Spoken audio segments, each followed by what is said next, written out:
In a remote region of the interior, there was a farm known as Fazenda de Meia-Noite. Located miles from any village, the property was surrounded by dense woodland, whose ancient trees seemed to whisper dark secrets in the wind. Few dared to approach the farm, as scary stories circulated among the region's residents. Fazenda de Meia-Noite was said to have belonged to a man named Joaquim, a lonely farmer who had isolated himself after the mysterious death of his wife, Maria. Maria was found lifeless in the barn, and her body was covered in inexplicable marks.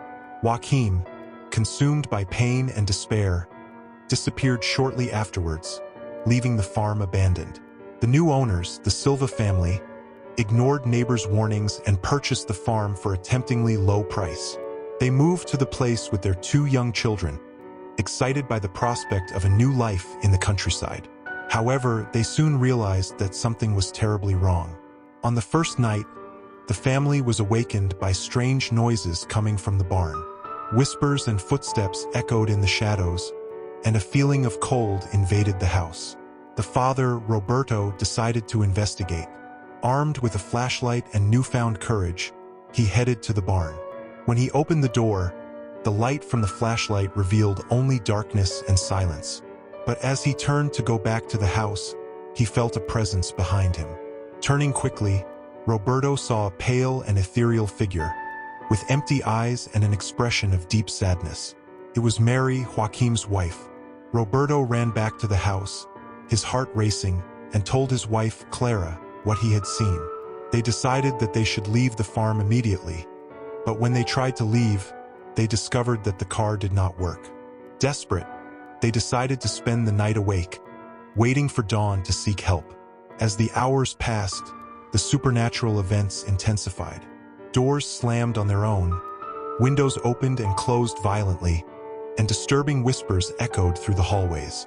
The children cried, scared, and Clara tried to calm them down, while Roberto looked for a way to protect his family. Just before dawn, the house became eerily silent. Thinking that the worst was over, Roberto and Clara tried to relax, but then they heard a macabre laugh echoing through the room. Roberto looked out the window and saw Joaquim, or what appeared to be him, with a sinister smile on his face, walking towards the house. At that moment, a deafening noise filled the farm, and an invisible force began to drag the family towards the front door. Fighting fear and darkness, Roberto grabbed his family and, with a last effort, managed to open the door. As soon as they crossed the threshold, the strength disappeared, and they ran towards the road without looking back. As dawn broke, they found help in a nearby village and told their story. The residents, accustomed to the farm's legends, were not surprised, but advised the family never to return.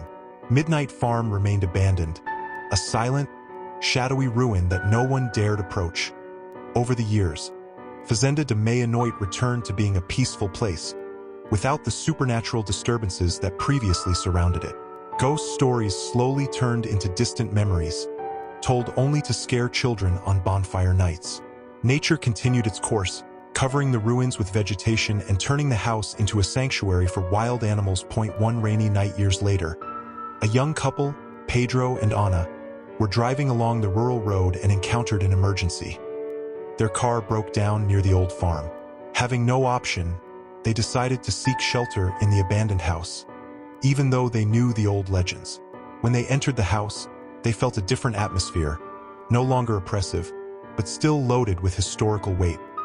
While exploring the rooms by the light of a flashlight, Pedro and Ana found ancient objects that told stories of past lives. Dusty books, worn furniture, and yellowed photographs revealed the presence of a family that had once called this place home. Sitting around an old fireplace, they felt a strange sense of calm, as if the house was welcoming them, protecting them from the storm outside. Fulfilling their promise, Pedro and Ana buried the ring next to the couple's tomb. From that day on, the farm, already peaceful, became a place of reverence and respect, visited by those who wanted to feel the peace that now surrounded Fazenda de Meia-Noite.